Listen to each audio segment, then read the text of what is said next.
بسم اللہ الرحمن الرحیم۔ ہماری آج کی ویڈیو کا موضوع ہے اسلام کا سب سے بڑا دشمن ابو جہل کی دردناک موت کا واقعہ۔ ابو جہل کون تھا اور وہ اسلام کا سب سے بڑا دشمن کیوں تھا؟ ابو جہل کو کس نے قتل کیا اور جب ابو جہل کا سر تن سے جدا کیے جا رہا تھا تب ابو جہل نے کیا الفاظ کہے تھے؟ پیارے ناظرین، آپ سے گزارش ہے کہ پلیز اس ویڈیو کو اینڈ تک لازمی دیکھیے گا، اور اگر آپ نمرا وائس چینل پر نئے ہیں تو پلیز چینل کو لازمی سبسکرائب کر دیجیے گا۔ ابو جہل اسلام کا سب سے بڑا دشمن اور وہ بدبخت کافر تھا جس نے ساری زندگی حضور پاک صلی اللہ علیہ وسلم کو ہمیشہ دکھ اور تکلیف ہی پہنچائے تھے۔ فرعون اور نمرود کی موت کی طرح ابو جہل بھی ذلت کی موت مرا۔ حضرت عبد الرحمن بن عوف رضی اللہ تعالی عنہ سے روایت ہے کہ جنگ بدر کا میدان لگا ہوا تھا کہ دو کم عمر لڑکے معاذ اور معوذ رضی اللہ تعالی عنہ میرے پاس آئے۔ انہوں نے مجھ سے دریافت کیا کہ چاچا جان، ان لوگوں میں سے ابو جہل کون ہے؟ میں نے ہاتھ سے اشارہ کرتے ہوئے انہیں بتایا کہ وہ ہے ابو جہل۔ انہوں نے کہا کہ چاچا جان، اس بدبخت ظالم شخص نے ہمارے پیارے نبی حضرت محمد صلی اللہ علیہ وسلم کو بہت زیادہ دکھ اور تکلیف پہنچائی ہیں، اسی لیے ہم اب ابو جہل کو قتل کر کے ہی چھوڑیں گے۔ حضرت عبد الرحمن بن عوف رضی اللہ تعالی عنہ فرماتے ہیں کہ یوں ہی میں نے کم عمر بچوں کو ابو جہل کا بتایا تو وہ بچے بہت تیز رفتار کے ساتھ ابو جہل کی طرف بھاگے۔ انہوں نے ابو جہل پر جاتے ہی ایک زوردار ضرب لگائی اور ان کی پہلی ہی ضرب سے ابو جہل اونٹ سے زمین پر گر گیا۔ پھر انہوں نے ابو جہل کے پاؤں پر تلوار کا وار کر کے اس کا پاؤں اس کی ٹانگ سے الگ کر دیا۔ حضرت معاذ رضی اللہ تعالی عنہ بیان کرتے ہیں کہ یہ سب کچھ ابو جہل کا بیٹا اکرمہ بھی دیکھ رہا تھا۔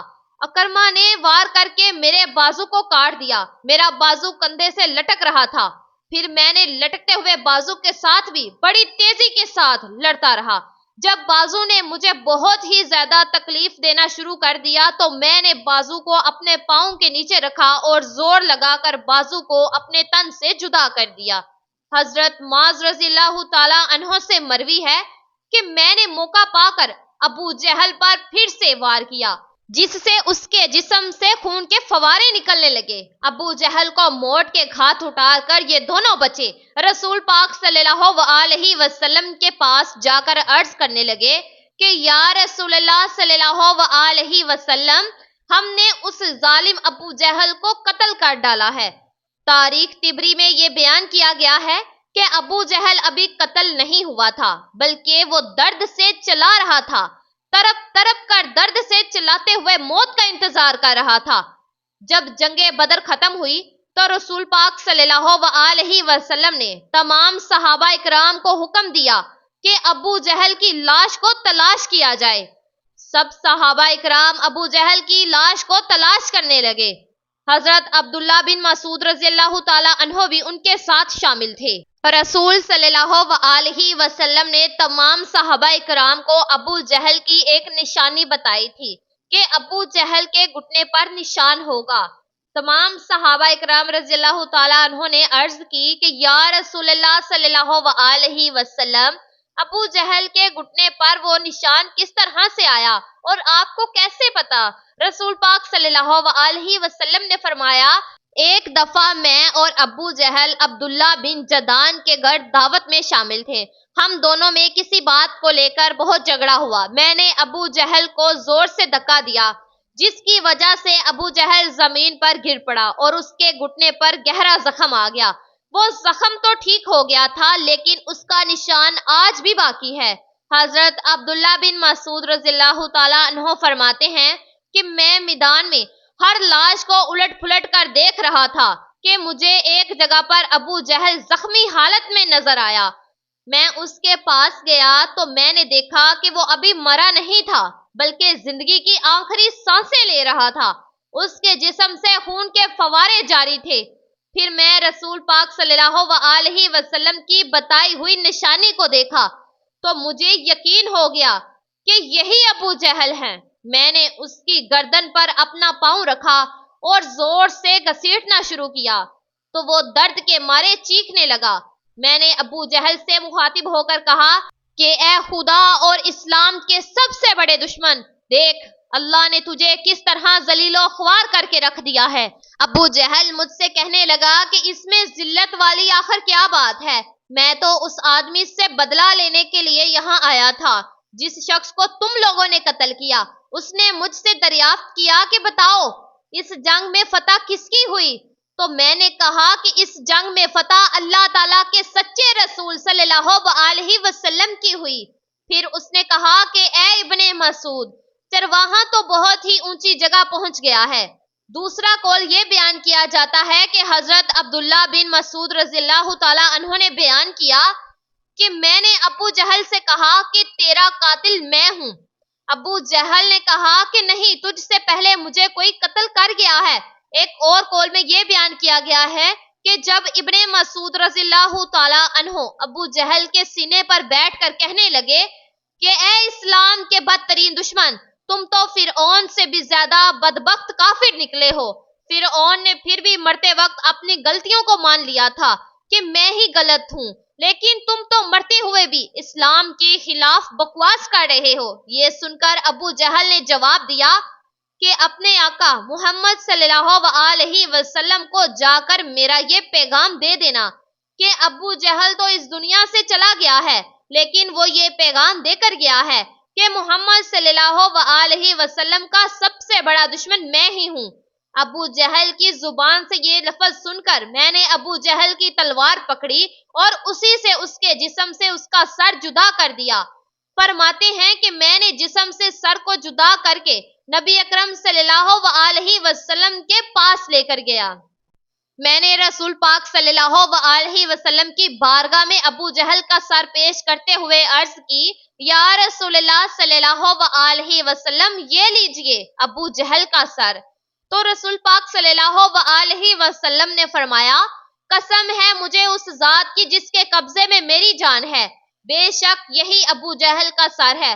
پھر آپ صلی اللہ علیہ وسلم نے ابو جہل کے سر کے پاس کھڑے ہو کر فرمایا کہ یہ بدبخت کافر ابو جہل اس امت کا سب سے خطرناک اور ظالم فرعون تھا۔ ہر امت میں ایک فرعون ہوتا ہے، جبکہ میری امت کا فرعون ابو جہل تھا۔ اللہ تیرا لاکھ لاکھ شکر ہے کہ یہ بدبخت ہلاک ہو گیا۔ روایات میں اس طرح سے بیان کیا گیا ہے کہ رسول پاک صلی اللہ علیہ وسلم نے شکرانے کے نفل ادا کیے۔ آپ صلی اللہ علیہ وسلم کے فرمانے پر ابو جہل کی لاش سار اور قریش کے 24 سرداروں کو ایک ہی کنویں میں پھینک دیا گیا۔ اس کے بعد رسول اللہ صلی اللہ علیہ وسلم 3 دن میدان بدر میں رہے اور جاتے ہوئے اس کنویں پر بھی گئے جہاں کفار مکہ کی لاشیں پھینکی گئی تھی۔ رسول پاک صلی اللہ علیہ وسلم نے کنویں پر کھڑے ہو کر قتل ہونے والوں کو یہ فرمایا کہ اے کنویں میں پھینکی گئی لاشوں، کیا تم نے اللہ کے وعدے کو پورا ہوتے ہوئے پا لیا ہے؟ اللہ تعالیٰ کا وعدہ سچ ثابت ہوا۔ حضرت انس رضی اللہ تعالیٰ عنہ سے مروی ہے کہ حضور پاک صلی اللہ علیہ وسلم نے آدھی رات کے وقت یہ تمام لاشوں کے نام لے کر فرمایا، اے ابو جہل بن ہشام، اے عتبہ بن ربیعہ۔ اسی طرح نبی اکرم صلی اللہ علیہ وسلم نے باقی سبھی لاشوں کے نام لیتے ہوئے فرمایا کہ کیا تم نے رب کائنات کا وعدہ پورا ہوتے ہوئے دیکھ لیا ہے؟ کیا تم نے اپنے خداؤں بتوں کا وعدہ سچ پایا؟ میرے اللہ نے جو مجھ سے وعدہ کیا تھا وہ سچ ثابت ہو گیا ہے۔ اس پر صحابہ اکرام رضوان اللہ علیہ اجمعین نے پوچھا کہ یا رسول اللہ صلی اللہ علیہ وسلم، آپ لاشوں سے باتیں کر رہے ہیں؟ تو حضور پاک صلی اللہ علیہ وسلم نے فرمایا کہ جو باتیں میں ان سے کر رہا ہوں تم ان لاشوں سے زیادہ نہیں سنتے ہو، بس یہ لاشیں بول نہیں سکتی، سب کچھ سن رہی ہیں۔ امام طبری لکھتے ہیں کہ محمد بن اسحاق بیان کرتے ہیں کہ بعض علماء اکرام نے یہ بات بیان کرتے ہوئے کہا ہے کہ تم لوگوں نے مجھ سے دشمنی کی، بلکہ دوسرے لوگوں نے مجھ سے دوستی کی۔ تم نے مجھ کو میرے ہی شہر سے نکال دیا تھا، دوسرے لوگوں نے مجھ کو اپنے شہر میں پناہ دی۔ تم لوگ مجھے جھوٹا کہتے رہے، دوسرے لوگوں نے مجھے سچا اور آخری نبی صلی اللہ علیہ وسلم کہا۔ تم لوگوں نے مجھ کو بے شمار تکالیف پہنچائی، لیکن دوسرے لوگ میری تمام پریشانیوں میں ہمیشہ شریک رہے۔ اس کے بعد رسول پاک صلی اللہ علیہ وسلم نے فرمایا کہ میں نے تو اپنے رب کائنات کے وعدے کو سچ پایا ہے۔ جی تو پیارے دوستو، یہ تھا ابو جہل کی دردناک موت کا واقعہ کہ ابو جہل کس طرح سے تڑپ تڑپ کر مرا تھا، کیونکہ اسلام کے دشمن کا اور اللہ تعالیٰ سے مقابلہ کرنے والے کا یہی حال ہوتا ہے۔ پیارے دوستو، خدا کی عبادت کرو اور دین اسلام کا پیغام عام کرو۔ اللہ تعالیٰ سے دعا ہے کہ اللہ تعالیٰ ہم سب کو ہمیشہ اسلام پر قائم و دائم رہنے کی توفیق عطا فرمائے۔ اللہ تعالیٰ ہم سب کو ابو جہل جیسے کافروں سے اور شیطان ابلیس سے ہمیشہ محفوظ رکھے، آمین۔ امید کرتی ہوں یہ ویڈیو آپ لوگوں کو ضرور پسند آئے گی۔ اس کو آگے شیئر لازمی کیجیے گا، اور اگر آپ نمرا وائس چینل پر نئے ہیں تو پلیز چینل کو لازمی سبسکرائب کر دیجیے گا۔ آپ لوگوں کی محبت اور تعاون کا بہت بہت شکریہ جی۔ اللہ آپ سب لوگوں کو اپنے حفظ و ایمان میں رکھے، آمین۔